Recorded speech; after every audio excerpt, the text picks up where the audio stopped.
And while the United States has begun a high-stakes blockade of the Strait of Hormuz, President Donald Trump warned that an Iranian attack on boats that approached the blockade would be destroyed.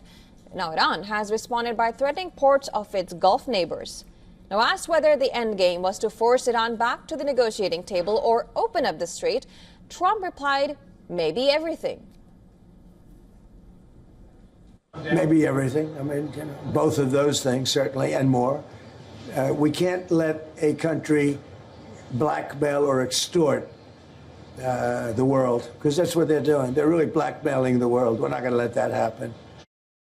Now, Trump later claimed that 34 ships transited the strait on Sunday, which was the highest number since it had been closed. Now, Trump again reiterated the claim that Iranian Navy being totally obliterated with 158 ships hit by the U.S. But he added that U.S. has not hit much of Iran's fast attack ships, adding that if any of these attack boats came close to the American blockade, they will be hit in the same way that U.S. forces destroyed drug trafficking boats in the Caribbean. Now, Vice President J.D. Vance defended the blockade, accusing the Iranian government of engaging in an act of economic terrorism by blocking traffic through the strait. He added, two can play that game. The Straits of Hormuz fully open. And this is frankly one of the things where the Iranians tried to move the goalposts during the negotiation. We made very clear that that's unacceptable.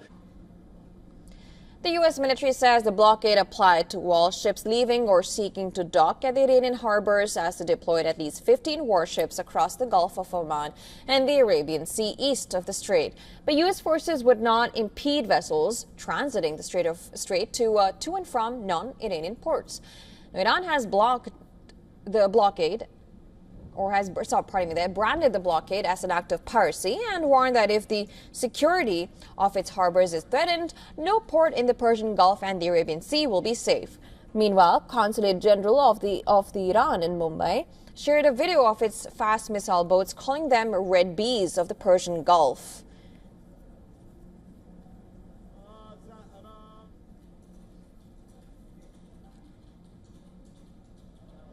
Thousands rallied in Tehran in support of government and against the U.S. blocking of the Strait of Hormuz. In the recent development regarding the blockade, or the claim of a blockade, and the remarks U.S. President Donald Trump, made about the fast ships, what it essentially shows is that Trump's statements and actions during these 40 to 50 days of war clearly demonstrate that the United States has reached a point of desperation and helplessness in confronting Iran's capabilities. According to maritime data, at least 2 tankers turned around rather than attempt to pass through the waterway. One of those was said to be loaded with oil for China. Beijing, the biggest buyers of Iranian oil, has criticized the blockade, emphasizing on the strait's importance to trade.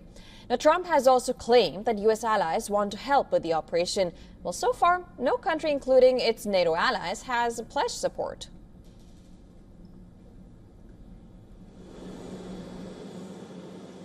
Yeah, other countries are going to also. Which countries, sir? We don't need other countries, frankly, but they've offered the services. We'll let it be known probably tomorrow. International Maritime Organization has said that the additional restrictive measures will not help resolve the ongoing crisis, stressing that de-escalation is key to restoring normal shipping operations.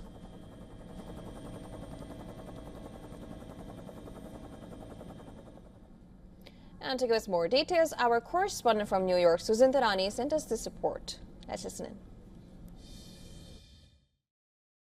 The big development is that the U.S. naval blockade of Iran's ports officially took effect at 10 a.m. Eastern Monday. And that marks a significant escalation in the confrontation with Tehran.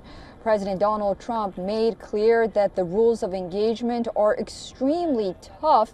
He warned that any Iranian fast attack boats that move toward the blockade will be immediately eliminated. At the same time, he also revealed an important diplomatic signal, saying at the White House that Iran has already reached out and wants to make a deal and wants to talk. So what we're seeing right now is pressure and diplomacy happening at the same time.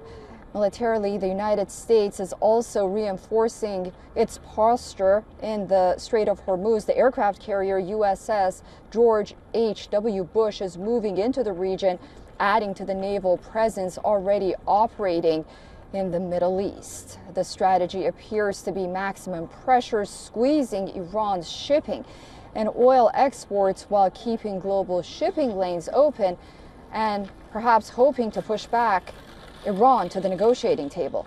Susan Tehrani reporting from New York for WION World is One.